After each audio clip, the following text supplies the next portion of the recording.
Hello there, subjects of the Empire. This is Eye on the Empire, where we review holo transmissions intercepted and decoded by our agents from the Imperial Security Bureau. You may notice that we're not your usual hosts for these reviews. I'm sure there's a very good reason for that. Today's report is in the final batch of episodes for Andor Season 2. Before we get started, there are two disclaimers.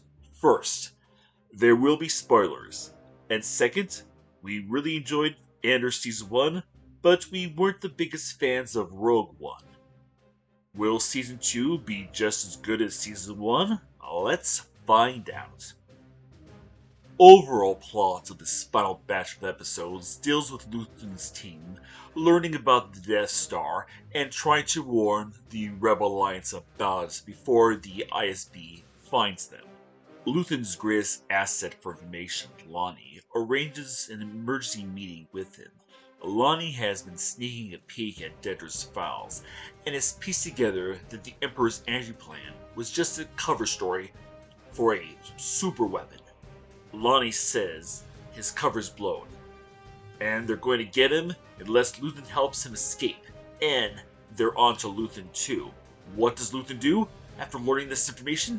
He kills poor Lonnie, a wise decision considering the importance of this information. It's easier to silence Lonnie than it would be to hide him.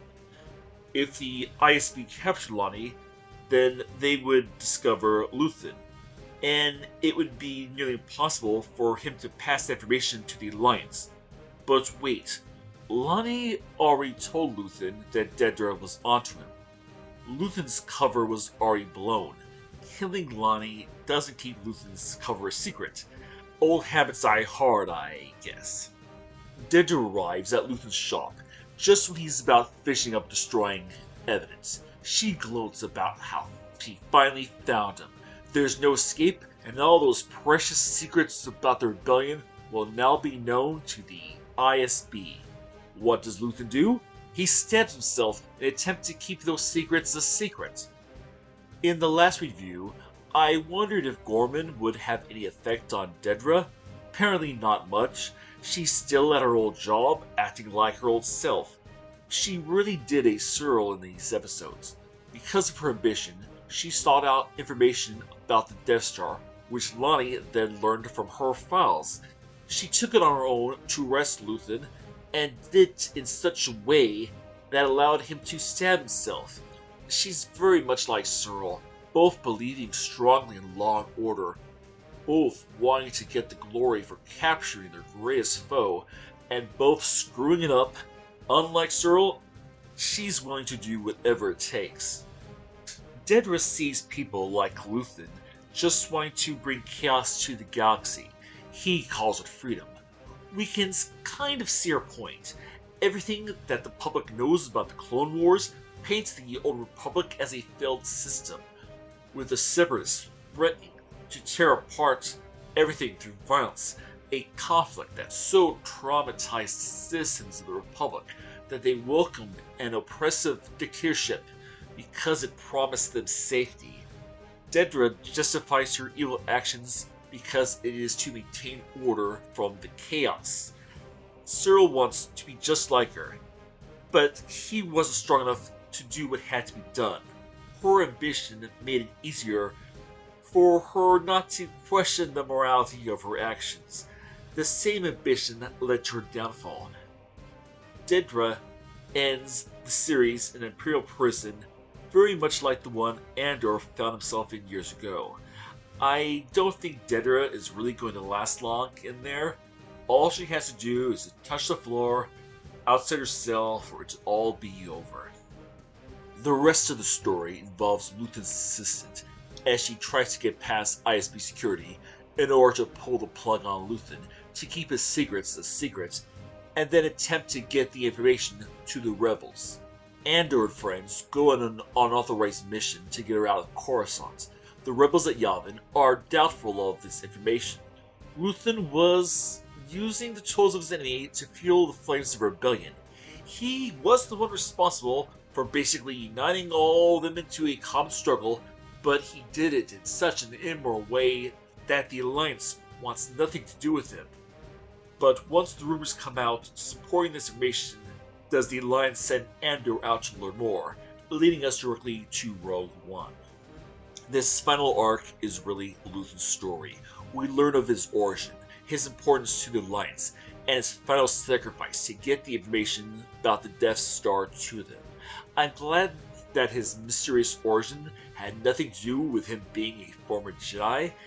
Andor ends by showing what happens to Bix.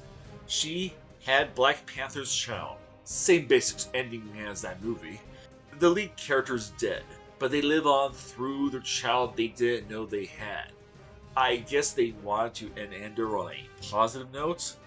Finishing up this review, this season wasn't as good as the first. No, it wasn't. But it was still very good. The format of shoving 4 seasons of material into one season kept it from being just as good.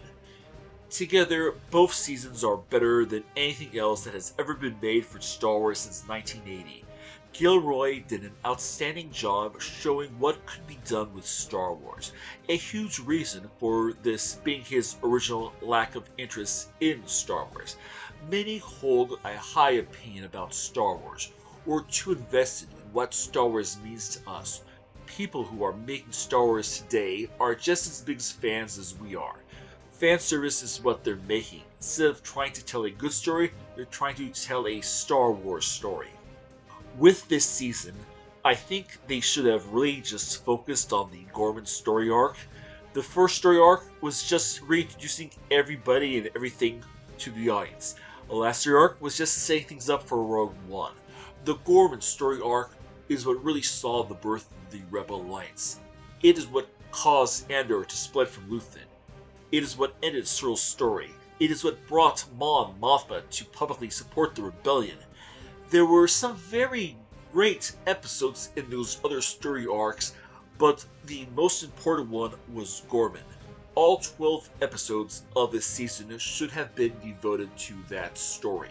True, we wouldn't have gotten these last episodes that ultimately shows what happens to Dedra and Luthen, but their fate isn't really that important to the grand scheme of things. Now, finally, a word about Rogue One. After watching Andor, I can appreciate Rogue One a bit more, but I'm still not a fan. Rogue One was a product of reshoots to fix what wasn't working. Andor grew out of those reshoots. Something in the original version of Rogue One wasn't working, and they went about their best to fix it using what they had. Andor made the meaning behind Rogue One better, but to me at least, Rogue One is still a flawed film. Now, I'm a bit sadder that Andor is over. What do we have to look forward to? Ahsoka Season 2 and the Mando movie? So, more shallow fan service. Until the next series.